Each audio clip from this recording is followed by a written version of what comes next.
మనతో పాటు ప్రముఖ ఆధ్యాత్మికవేత్త రాధా మనోహర్ దాస్ గురూజీ ఉన్నారు. పురాణాలు, భగవద్గీతలు ఇవన్నీ మీరు చాలా చదివారు కదా. మనిషి మరణించిన తర్వాత నిజంగా నరకం, పాపపుణ్యాలు ఇవన్నీ క్యాల్కులేషన్ అనేవి ఉంటాయంటారా, లేవంటారా? మీకు పుస్తకం పేరు చెప్తాను. యాతన శరీరము, అది సుఖబ్రహ్మాశ్రమం. యమలోక వార్తలు పుస్తకం పేరు అది. నేను చాలా చిన్నప్పుడు చదివాను. యమలోక వార్తలు నా పుస్తకాల్లో వెతికితే ఉంటుంది. ఏమిటి యమలోక వార్తలు? ఇది భాగవతం నుంచి, గరుడ పురాణం నుంచి ఎక్స్ప్లెయిన్ చేస్తారు.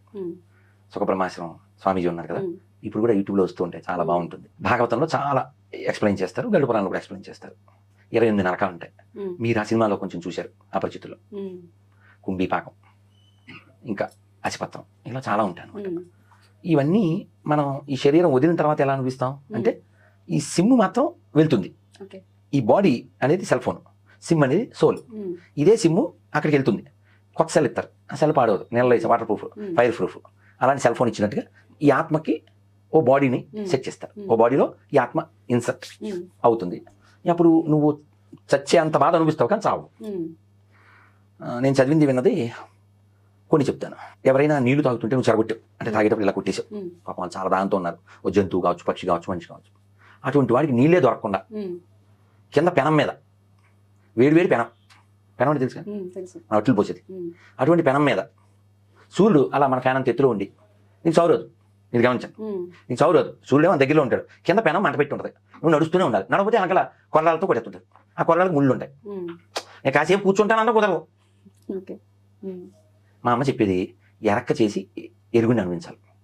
కాబట్టి మన పెద్దలు ఒరే పాపం రా అని చెప్పేవారు. ఇప్పుడు పాపమే పెద్ద ఫేమస్ అయిపోయింది. పూర్వం ఎవరు మాంసాహారులు కూడా ఎప్పుడూ ఆదివారం ఒరే వాళ్ళ సండేరా అని మొక్క తెచ్చుకున్నారు. ఇప్పుడు ఆ రోజు లేదు, ఈ రోజు లేదు. జంతు హింస. ఇప్పుడు మేము రాత్రి జర్నీ చేసి వస్తున్నాం అనుకోండి, మొన్న ఎవరు వెళ్ళాం అమనగల్లా, వెళ్తూ ఉన్నాం, ఇక్కడి నుంచి బయలుదేరిసరి 12 దాటిపోయింది, 2 టైంకి వెళ్ళాం. మా ముందు ఒక కోళ్ళు ట్రక్ వెళ్తుంది. అవన్నీ మన్నాడు అంటే 24 అవర్స్ ఉండవుగా, అవి 24 అవర్స్ తర్వాత ఉండవుగా. ఎందుకున్నావు? చంపబడి ఎవరి పొట్టలోకి వెళ్ళిపోతాయి. ఎందుకలా? మనిషి కురువులు కాబట్టి అంతే. ఎప్పుడైనా స్వెట్టర్ వేసుకుంటే ఊళ్ళతో చేసిన స్వెట్టర్ అని కొంచెం ఫోజు కొడతారు. ఎక్కడి నుంచి వస్తుంది ఊళ్ళు? ఆ గొర్రెని ఎంత హింసిస్తుందంటే స్టేటస్ పెట్టాను, చర్మం కోసం ధర్మం తప్పకు అని పెట్టాను. ప్రజెంట్ స్టేటస్ కావాలి చూడండి. దాన్ని ఇలా గీసేసి ఆ ఊలు దాని కాలుతో తన్నేసి తోసేసి చిన్న చిన్న దూడలు, లేక దూడలు పుట్టిని అమ్మ పాల కోసం వెళ్ళనివ్వరు. ఆ మూతికి ఒక కుచ్చు వేసేస్తారు. ఈ పాలు వాళ్ళే పిండుకుని వ్యాపారం చేస్తారు. ఆ పసిబిడ్డ అమ్మని అసలు తాకడానికి లేదు, అమ్మ దాన్ని నాకడానికి లేదు, దాన్ని పట్టిపోయి దాన్ని కూడా చంపేస్తారు.